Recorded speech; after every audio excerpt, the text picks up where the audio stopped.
Hello everyone. कल की class में हमने ये जाना था कि ड्रग का एब्जॉर्प्शन कैसे होता है, उसका डिस्ट्रीब्यूशन कैसे होता है और थोड़ा बहुत हमने मेटाबॉलिज्म के बारे में भी जाना था। आज हम मेटाबॉलिज्म को ही पूरी तरह से कंप्लीट करेंगे और एक्सक्रीशन के बारे में जानेंगे। लेकिन पहले हमने जो मेटाबॉलिज्म के बारे में आपको पहले बताया था उसको थोड़ा सा रिवाइज कर लेते हैं। हमने ये बताया था कि मेटाबॉलिज्म क्या चीज होती है। तो बताया था कि मेटाबॉलिज्म क्या होता है, biochemical modification of one chemical form to another. इसमें क्या होता है कि जो भी ड्रग हमने क्या किया, ड्रग थी रिसेप्टर के साथ जाके बाइंड कर रही थी। अब अगर यही ड्रग रिसेप्टर के साथ लंबे समय तक बाइंड होती है तो वो क्या करती है, एडवर्स इफेक्ट कॉज करने लगती है। और यही नहीं, अगर हमें क्या करना है, अलग से कोई भी दवा लेनी है तो वो कहाँ पे जाके बाइंड होगी, वो उसी रिसेप्टर पे ही बाइंड होगी।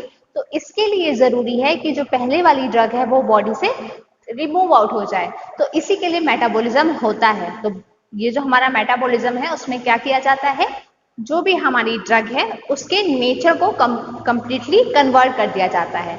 जैसे कि अगर ड्रग एक्टिव थी तो उसे इनएक्टिव कर देते हैं, और अगर ड्रग क्या थी, हमने इनएक्टिव फॉर्म में लिया था तो उसे एक्टिव मेटाबोलाइट में कन्वर्ट करते हैं, जिसमें कि वो अपना एक्शन शो करता है और एक टाइम पीरियड के बाद वो बॉडी से एक्सक्रीट आउट हो जाता है।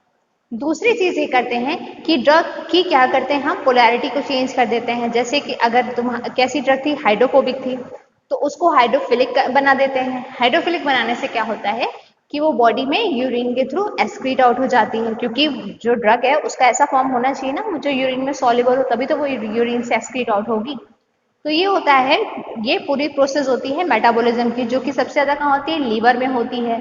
लीवर में ही क्यों होती है, क्योंकि लीवर में वो एंजाइम्स पाए जाते हैं जो कि क्या करते हैं, ये सारे रिएक्शन कराते हैं ताकि जो है ड्रग हमारी मेटाबोलाइज हो जाए। जैसे ऑक्सीडेशन, रिडक्शन, हाइड्रोलिसिस, आइसोमराइजेशन, बहुत सारी रिएक्शंस करा करके ये क्या करता है, उसे मेटाबोलाइज कर देता है। अब आता है कि कुछ ड्रग्स होती हैं जो क्या होती हैं, बॉडी में एक्टिव ड्रग के फॉर्म में लिया जाता है और वो कन्वर्ट हो जाती हैं एक्टिव मेटाबोलाइट में।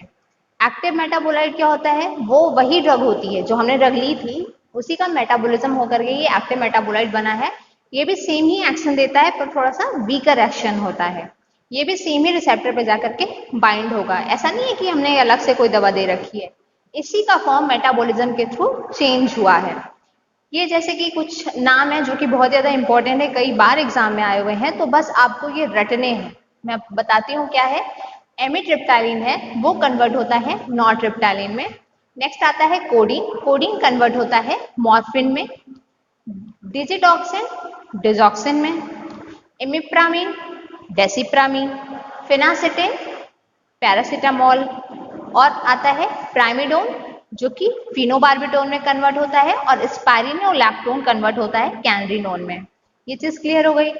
ये चीज बस पूरी तरीके से मेटाबॉलिज्म में यही हो रहा है कि क्या कर रहे हैं, हम उसके ड्रग के फॉर्म को चेंज कर दे रहे हैं। चेंज क्यों कर रहे हैं, अभी वो अपना एक्शन शो करेगा, एक्टिव मेटाबोलाइट बन जाएगा, वीकर एक्शन शो करेगा, कुछ देर बाद क्या होगा कि वो प्लाज्मा में जो भी उसका कंसंट्रेशन होगा वो कम होता चला जाएगा और बॉडी से एक्सक्रीट हो जाएगा। कैसे, क्योंकि मेटाबॉलिज्म का जो दूसरा स्टेप होता है उसमें ये होता है कि अगर ड्रग क्या है, हाइड्रोफोबिक है, तो उसको लाइपोफिलिक बना देंगे, उसकी पोलैरिटी को चेंज कर देंगे ताकि वो बॉडी से रिमूव आउट हो जाए।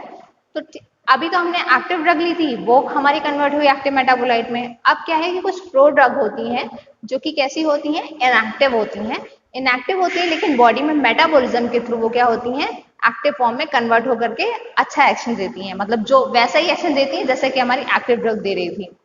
तो अब हम उसके बारे में जानते हैं, उन केवल उन्हीं लोगों के नाम के बारे में जानेंगे जो कि कई बार एग्जाम में आता है कि वो सारी ड्रग्स जो कि क्या है, हमने इनएक्टिव फॉर्म में लिया है, प्रो ड्रग है और कन्वर्ट हो गई हैं एक्टिव फॉर्म में। कैसे हुई होंगी, मेटाबॉलिज्म के थ्रू ही होंगी। उनके नाम बहुत ज्यादा इंपॉर्टेंट है, ये वही सारे नाम है जो एग्जाम में आ चुके हैं। प्रोगुआनिल वो कन्वर्ट होता है साइक्लोगुआनिल में। नेक्स्ट आता है लीवोडोपा, जो कि डोपामिन में कन्वर्ट होता है। इनालाप्रिल इनालाप्रिलैट में। सुलिनडैक सल्फाइड मेटाबोलाइट में। और प्रेडनिसोन प्रेडनिसोलोन में। बिकामपेसिलिन एम्पिसिलिन में। सल्फासालाजीन ए साइक्लोवीर ट्राइसल्फोनेट में। और साइक्लोफॉस्फामाइड कन्वर्ट होता है अल्डोफॉस्फामाइड एक्रोलिन में। ठीक है, ये चीज क्लियर हो गई। हमने ये जान लिया कि कौन कौन सी ड्रग है, कैसे कैसे कन्वर्ट हो रही है, वही सारी ड्रग के बारे में हमने जाना जो कि कौन सी है, बहुत ज्यादा इंपॉर्टेंट है।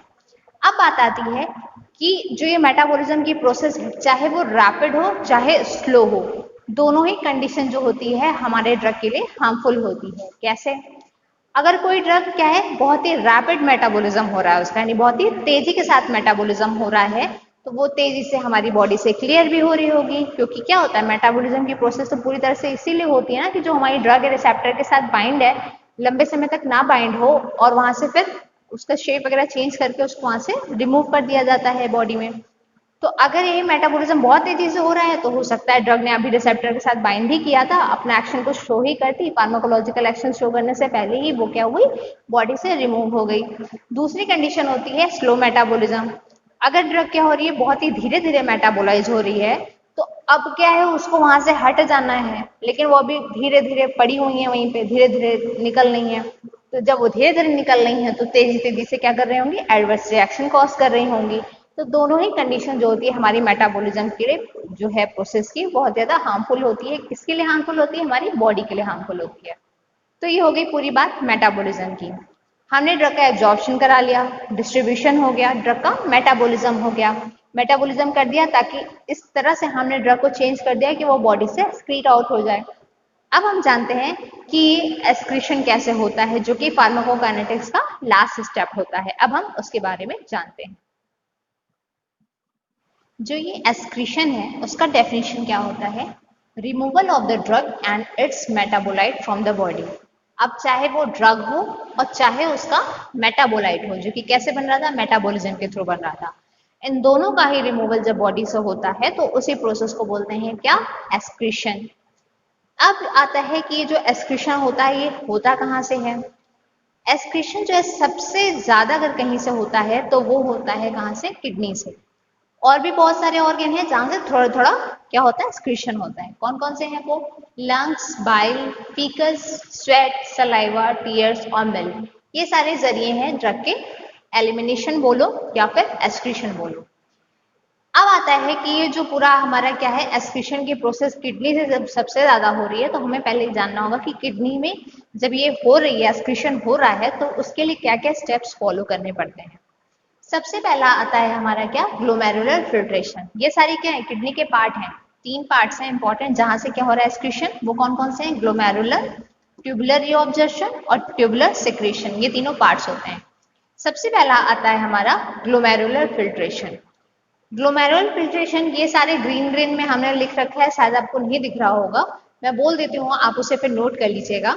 क्या होता है कि जो हमारा ग्लोमेरुलर फिल्ट्रेशन है वो डिपेंड करता है प्लाज्मा प्रोटीन बाइंडिंग पे। अगर हमने आपको एक चीज याद आ रही होगी आपको कि क्या था, कि जब हमने ड्रग ली थी उसे कहाँ जाना था, एक्स्ट्रा सेलुलर फ्लूइड में जाना था। डिस्ट्रीब्यूशन की हम बात कर रहे हैं, एक्स्ट्रा सेलुलर फ्लूइड में जाना था, तो उसे क्या करना था, प्रोटीन के साथ बाइंड होकर के जाना था। बिना प्रोटीन के साथ बाइंडिंग के वो नहीं जाता, तो प्रोटीन के साथ बाइंड होकर के ही वो एक्स्ट्रा सेलुलर फ्लूइड को क्रॉस कर रहा था। लेकिन जब उसे इंट्रा सेलुलर फ्लूइड को क्रॉस करना था तो उसे क्या करना था, वहीं पे प्रोटीन को लीव कर देना था, और वापस से जब उधर जाता तो फ्री फॉर्म में जाकर अपने रिसेप्टर के साथ बाइंड होता था। ये तो हो गया पूरा क्या, हमारा डिस्ट्रीब्यूशन। अब ये आता है कि अगर प्लाज्मा प्रोटीन की बाइंडिंग बहुत ही ज्यादा स्ट्रांग है, जब बहुत ही ज्यादा स्ट्रांग है तो वो क्या करेगी, जब उसे मेम्ब्रेन को क्रॉस करने के लिए प्रोटीन को छोड़ना है तो वो छोड़ ही नहीं पा रही है, कॉम्प्लेक्स बना करके रखी हुई है। जब बना ही नहीं पाएंगी तो वो आगे फिल्ट्रेट क्या होंगी। और फिल्ट्रेशन के लिए जरूरी है, क्योंकि उसके जो पोर्ट्स हैं बहुत ज्यादा छोटे हैं, तो वो जो बाइंडिंग है वो उसे छोड़नी पड़ेगी। तो ये डिपेंड करता है प्लाज्मा प्रोटीन बाइंडिंग पे। अगर बाइंडिंग बहुत ज्यादा स्ट्रांग है तो क्या होगा, उसका फिल्ट्रेशन या फिर उसका एक्सक्रीशन बहुत ही धीमे हो जाएगा या तो फिर नहीं होगा। नेक्स्ट आता है रीनल ब्लड फ्लो। अगर जैसे कि हम लोग दवा ले रहे थे तो क्या था, अगर ब्लड का फ्लो बहुत तेजी से होता था तो हमारी ड्रग की बहुत तेजी से एब्जॉर्ब होती थी। अब बात आ रही है एक्सक्रीशन की, तो जितना ज्यादा रीनल मतलब क्या होता है, हमारी किडनी होती है, तो किडनी में जितना तेजी से ब्लड फ्लो होगा उतनी ही तेजी से हमारी ड्रग जो है एक्सक्रीट आउट हो जाएगी। फिर नेक्स्ट आता है does not depend upon the lipid solubility. मतलब आपकी ड्रग कैसी भी है, लिपिड सॉल्युबल हो, वाटर सॉल्युबल हो, कैसी भी हो, ये वाला पार्ट जो है वो यहाँ से एक्सक्रीट हो जाएगा।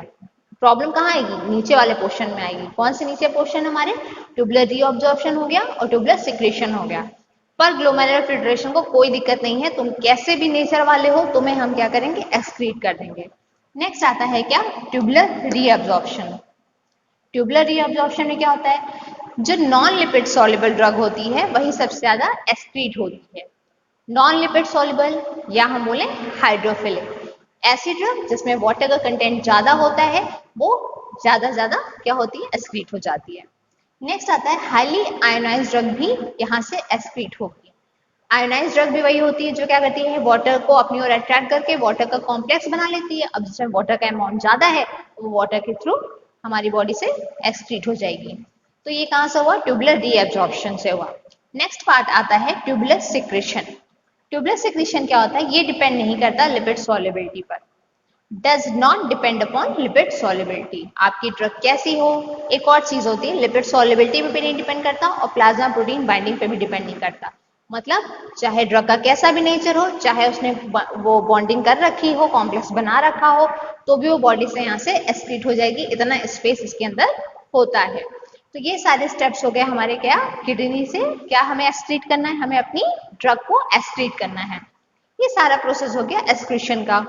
अब आता है हमारा क्या, कुछ ऐसे फार्माकोकाइनेटिक पैरामीटर्स हैं जो जिनके बारे में हमें जानना बहुत ही ज्यादा जरूरी है। अगर हमें समझना है कि पूरी जो सारी चीजें अब तक हमने पूरी खिचड़ी पढ़ रखी है उन सब के बारे में अगर बहुत ही अच्छे से समझना है तो मैं समझाऊंगी कौन कौन सी चीजें हैं जो फार्माकोकाइनेटिक पैरामीटर्स को अफेक्ट करती हैं, जिसमें से बायोअवेलेबिलिटी होता है, volume of distribution, plasma half life और क्लियरेंस।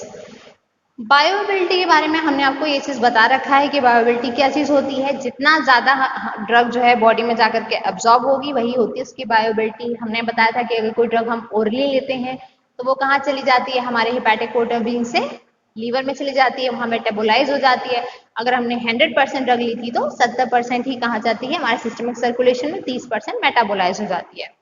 तो और वही हम लोग आईवी वगैरह के थ्रू ले रहे थे तो वो पूरी की पूरी हमारी बॉडी में वीन्स में चली जा रही थी। तो हम ये कह सकते हैं कि बायोअवेलेबिलिटी किसकी ज्यादा थी, अगर हम क्या कर रहे हैं, सिस्टमिक सर्कुलेशन में डायरेक्ट कोई दवा ले रहे हैं जैसे कि पैरेंटरल इंजेक्शन वगैरह ले रहे हैं तो उसकी बायोअवेलेबिलिटी ज्यादा होती है।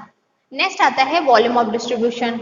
वॉल्यूम ऑफ डिस्ट्रीब्यूशन के बारे में भी हमने पढ़ रखा था कि क्या था, हमारी ड्रग जो है जीआईटी से क्रॉस होकर कहाँ चली आई थी, सिस्टमिक सर्कुलेशन में। पर जब बात आती है डिस्ट्रीब्यूशन की तो सिस्टमिक सर्कुलेशन से जहाँ पे ड्रग जा रही है, कहाँ पे जा रही है, हमारे टिश्यू और ऑर्गन्स पे जा रही है जहाँ पे उसके रिसेप्टर्स मौजूद हैं, वो होता है हमारा वॉल्यूम ऑफ डिस्ट्रीब्यूशन। क्या चीज हम नहीं जानते हैं, अब हम उसके बारे में डिस्कस करेंगे। हम क्या नहीं जानते हैं वो नए वर्ड है हमारे लिए, प्लाज्मा हाफ लाइफ और क्लियरेंस। अब हम समझते हैं कि ये प्लाज्मा हाफ लाइफ क्या चीज होती है। इधर देखिए, प्लाज्मा हाफ लाइफ को हम टी हाफ भी कह सकते हैं।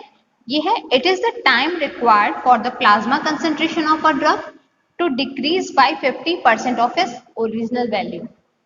कहाँ पे हम ड्रग की कंसेंट्रेशन की बात कर रहे हैं, प्लाज्मा की।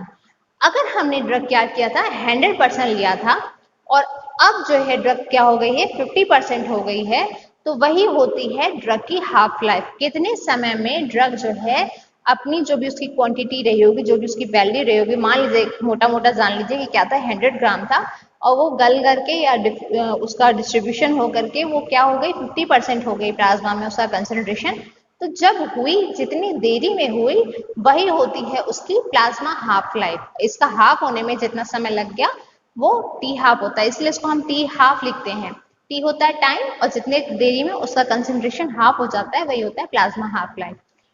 अब हम कुछ ऐसी ड्रग्स के बारे में जानते हैं जो कि इंपॉर्टेंट है एग्जाम पर्पस के लिए। हम जानते हैं कि उनका हाफ लाइफ क्या होता है, वो कितनी देरी में, 1 घंटे में, 2 घंटे में, कितनी देरी में वो क्या होती है, हाफ लाइफ हो जाती है उनकी। ये हाफ लाइफ क्या चीज होती है पर्टिकुलर, हम ये कह सकते हैं कि जैसे कि हम कोई भी ड्रग ले रहे हैं तो हम बोलते हैं ना कि इसको एक दिन में 4 बार लेना है, एक दिन में 5 बार लेना है। क्यों एक दिन में 4 बार 5 बार लेना है, क्योंकि क्या है, एक स्टेडी स्टेट कंसंट्रेशन होता है, वो भी हम आपको बताएंगे थोड़ी ही देर बाद। तो बस उस कंसंट्रेशन को बॉडी में मेंटेन करने के लिए जरूरी होता है कि अगर कोई दवा 4 घंटे में उसका हाफ लाइफ आने वाला है तो अगले ही 4 घंटे में वो दवा का डोज हमें फिर से लेना होगा, ताकि वो हाफ लाइफ वाली चीज जो है वो इंक्रीज हो जाए। अब क्या है कि वो दवा जो है लंबे समय तक हमारी बॉडी में रहे और अपने फार्माकोलॉजिकल एक्शन को दिखाता रहे। तो ये होता है प्लाज्मा हाफ लाइफ।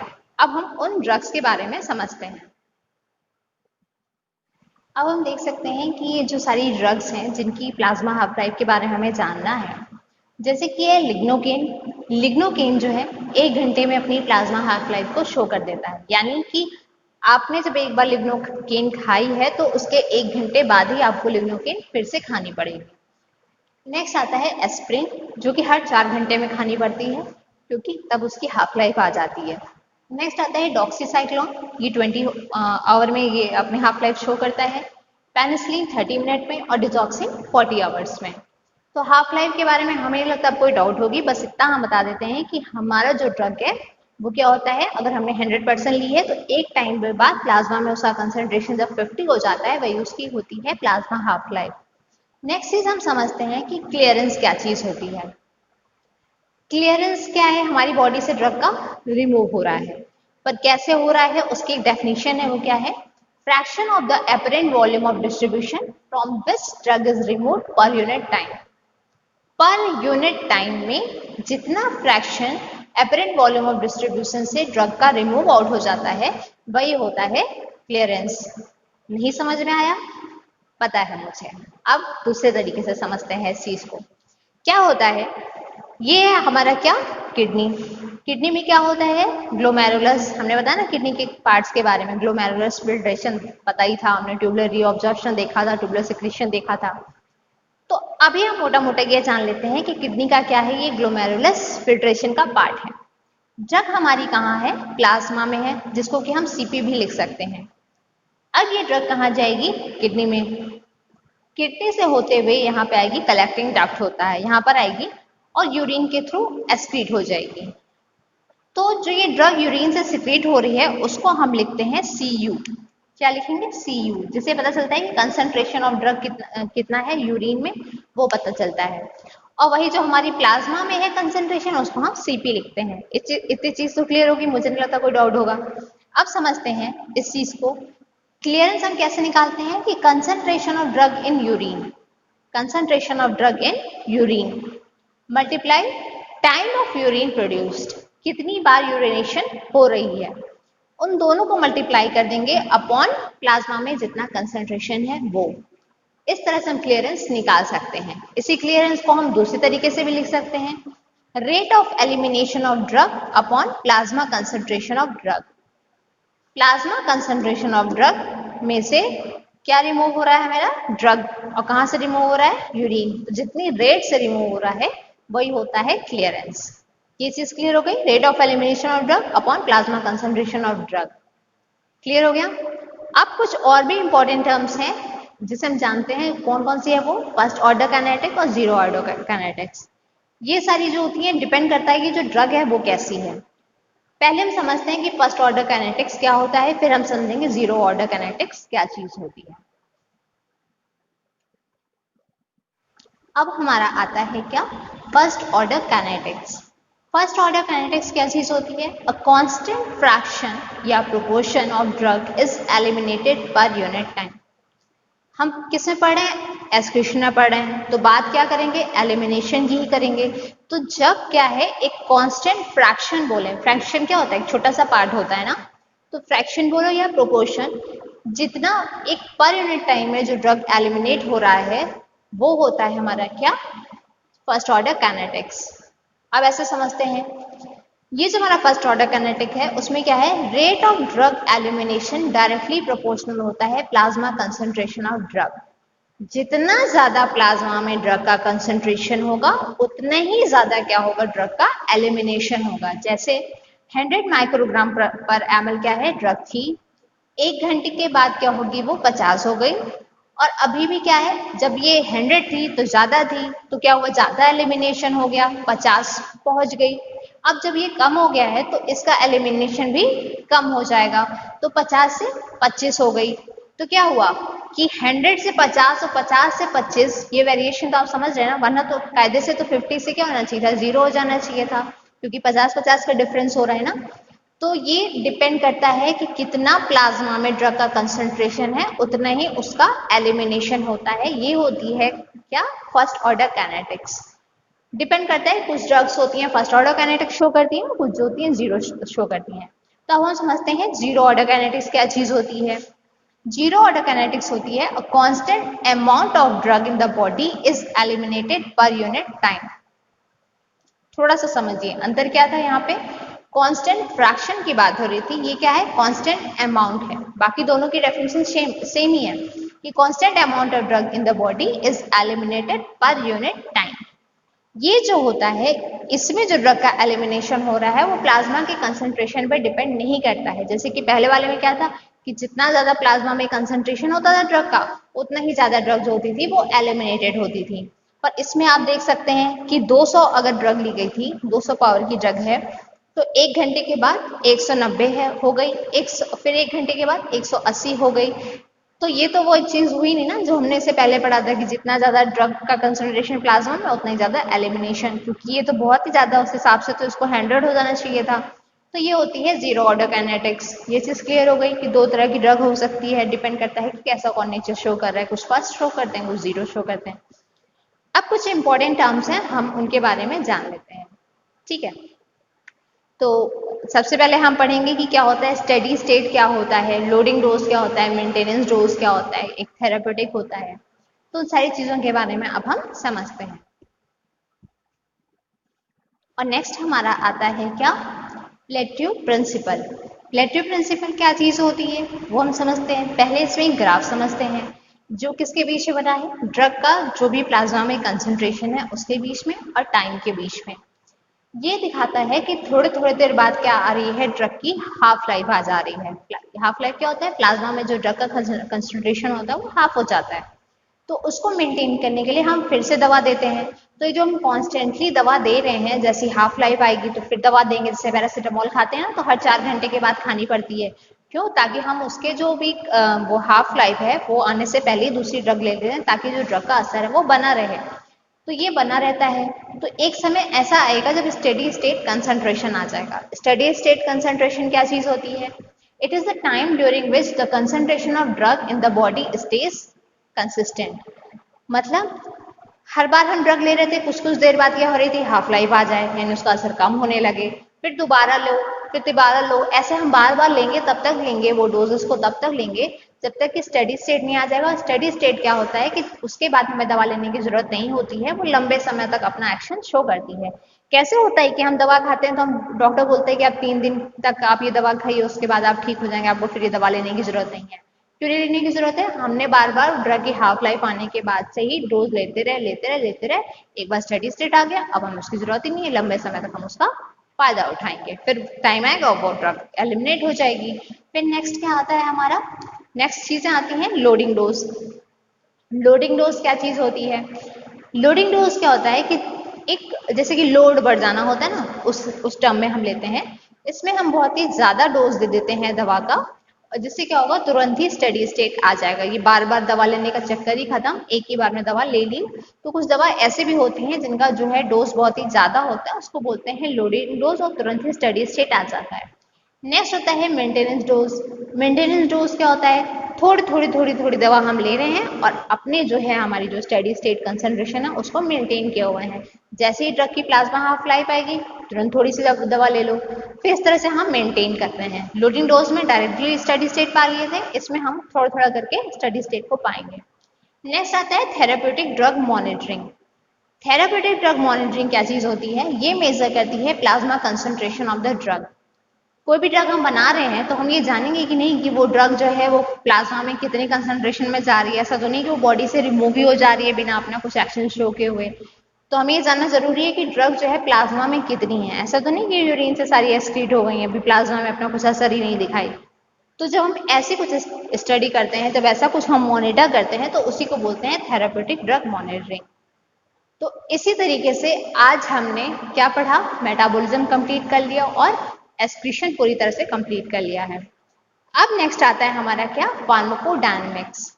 फार्माकोकाइनेटिक्स में हमने ये जाना था कि हमारी बॉडी ड्रग के साथ क्या करती है, एब्जॉर्प्शन करेगी, distribution, metabolism, excretion. Next class में हम पढ़ेंगे फार्माकोडायनेमिक्स, यानी कि जो है ड्रग क्या क्या करती है हमारी बॉडी में जाकर के, एक्शन शो करेगी, साइड इफेक्ट करेगी, एडवर्स इफेक्ट करेगी, क्या कुछ करेगी, उन सब चीजों के बारे में हम डिटेल में जानेंगे। तब तक के लिए इंतजार करिए, तब तक के लिए